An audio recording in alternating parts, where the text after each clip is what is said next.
Yes, Jason. All right. You've been talking. Usually I do have so much fun at these things. This has obviously been a different experience for lots of reasons. What can you tease about what's coming up? Well, I feel like we have now reached the point in the season where all roads lead to the flame. The thing that came out of Lexa's head really is the MacGuffin. Everybody wants it. The new commander, whoever wins the conclave, is going to need it to ascend. You know, you fight to the death and then you put it in your head. I don't know if you guys saw the clip, so you cut. No, okay, I won't ruin it then. But the new commander needs it to ascend. Clark wants to make sure that the right person gets it to carry on Lexa's legacy and make sure that her people aren't going to be wiped out by whoever gets it next. Allie, in the other story, has been looking for it for 100 years, and she wants it. And so, you know, all roads lead to the flame, and it becomes a very focused story post-episode. 9 is a different story. It's a very emotional episode, and it has a lot of things in it that will be hard for people to watch, but it's a very special episode in many ways.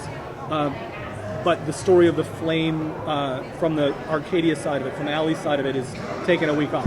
In 10 is when that really begins to ramp up in a huge, huge way. Is the City of Light an actual location, or is it strictly metaphor?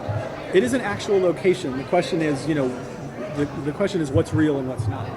So it is an actual location. We now know that people take the chip and it somehow incorporates itself into your mind, and it allows you to upload your consciousness, your mind, to the City of Light, where it takes away your pain and all your problems. And you know, some people would really want to take something like that. I can relate. And ultimately, it is something that is real for those people. They love being there. It's a blissful, you know. The question is, is it human? The question is, you know, is it real? With life without pain, you know, does that really exist? You know, do you need pain to be happy, to understand what happiness is? I think you do. I think, you know, the light and the dark. Without the light, there is no dark. That's kind of the story we're telling. Anyway, not to be too mumbo jumbo-y. You have manifest, it feels like I just come down from manifest destiny, and that the grounders are now the Native Americans, the SkyPeople are the Americans landing in the U.S. Is that what it is that you guys are going for?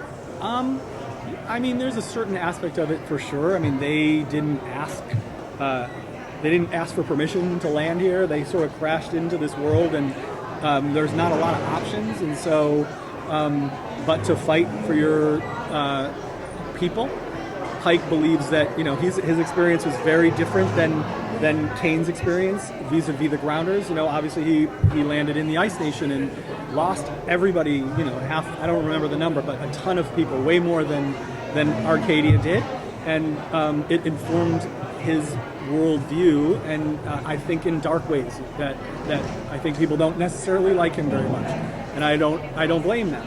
But he thinks he's doing what's best for his people, as everybody in this show does. I mean, that's kind of the theme of the show, is everybody's always doing what they think is the best thing for themselves. Sadly, in the world, that's the case too. I think a lot of times it's about how do we transcend that and figure out, you know, what's best for all of us. Maybe Clark is trying to get to a place where that can be true. We'll see.